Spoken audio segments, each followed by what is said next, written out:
ये कहानी है एक लड़के की जिसका नाम ज़ैद था, जो बहुत ज़्यादा इर्रेस्पॉन्सिबल था। ये कहानी ज़ैद की मुश्किलों की है और किस तरह वो मुश्किलों को दूर करता है और कैसे एक बहुत अच्छा लड़का बन जाता है। मॉम, मुझे कुछ पैसे चाहिए। क्यों?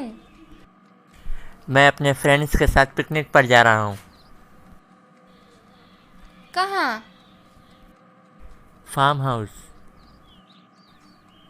कहाँ पर है ये? बहुत दूर, 140 किलोमीटर्स। क्या?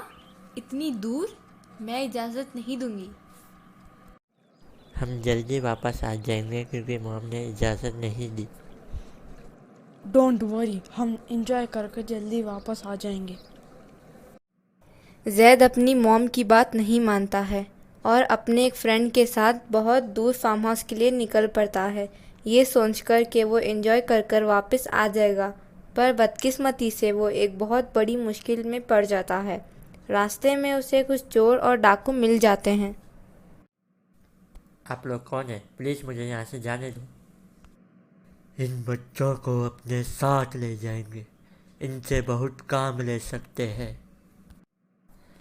एक बच्चा तो भाग गया सरदार।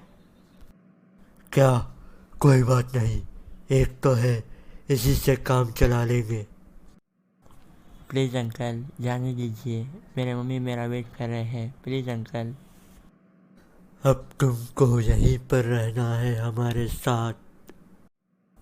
अंकल, ये कौन सी जगह है? आप लोग कहाँ लेकर आए हैं मुझे? बेटे, तुम्हें तुम्हारे घर ले जा रहे हैं। ये लो, तुम्हारा घर आ गया। ये किसका घर है? मुझे यहाँ डर लग रहा है। अंकल, प्लीज़ मुझे मेरे घर जाने दीजिए। आज से तुम हमारे साथ ही रहोगे। जाने का नाम भी लिया तो बहुत मार पड़ेगी। ज़ैद बहुत परेशान था क्योंकि वो सारे चोर ज़ैद को अपने साथ उस घर में इसलिए लेकर आए थे क्योंकि उन्हें हर तरह का काम करने के लिए कोई ना कोई तो चाहिए था। तो वो लोग ज़ैद से घर का सारा काम करवाते। बेचारा ज़ैद उन चोरों के लिए खाना पकाता, बर्तन साफ़ करता, घर की सारी साफ़ सफाई करता। सारा काम करने के बाद भी उसे पेट भर खाना नहीं मिलता। उस वक्त ज़ैद को अपना घर याद आता और अपनी मॉम याद आती। मॉम, डैड, आप लोग मुझे याद आते हैं। मैं क्या करूं? कैसे यहाँ से भागकर आप लोग के पास आऊं? ज़ैद ने कई बार भागने की कोशिश की मगर हर बार पकड़ा गया और ज़ैद को जंगल का रास्ता भी नहीं पता था।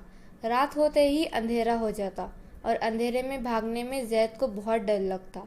ज़ैद को कई बार उन चोरों ने बहुत मार के ज़ख्मी भी कर दिया। अब ज़ैद की हिम्मत ख़त्म हो गई तो उसने सुसाइड करने का इरादा लिया पर नहीं कर सका। अरे अल्लाह, प्लीज़ मेरी हेल्प करो। मैं कभी नमाज नहीं पढ़ा, कभी आपको नहीं पुकारा।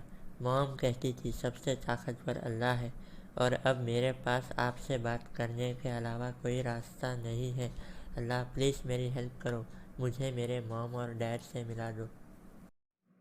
ज़ैद को रोज़ याद आता कैसे वो अपनी मॉम की बात कभी नहीं सुनता। उसकी मॉम कहती नमाज़ पढ़ो, अल्लाह को याद करो, पर ज़ैद बहुत कम ही नमाज़ पढ़ता और कभी अल्लाह को याद नहीं करता।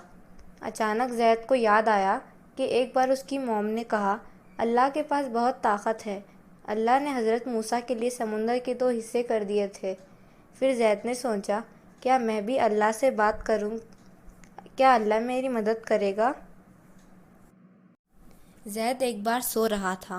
उसे ख्वाब में उसकी मॉम आई और कहा कि ज़ैद उठो बेटे, उठो, तुम बहुत परेशान हो। मैं जानती हूँ पर मैं कुछ नहीं कर सकती क्योंकि मैं इतनी ताकतवर नहीं हूँ। मॉम, तो मैं क्या करूं? कौन इतना ताकतवर है जो मुझे यहाँ से निकालेगा? अल्लाह, अल्लाह है, वही सबसे ज़्यादा ताकतवर है। ये कैसा ख्वाब था? पर मॉम हमेशा कहती थी नमाज के लिए।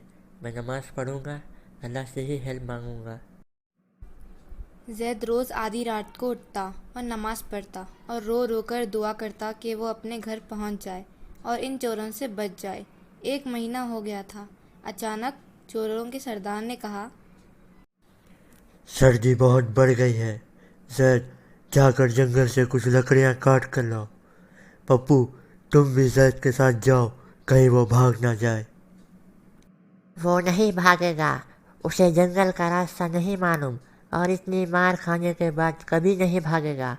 जैद उस चोर के साथ लकड़ी काटने के लिए घने झाड़ियों में गया और अचानक जैद के साथ कुछ अजीब हुआ।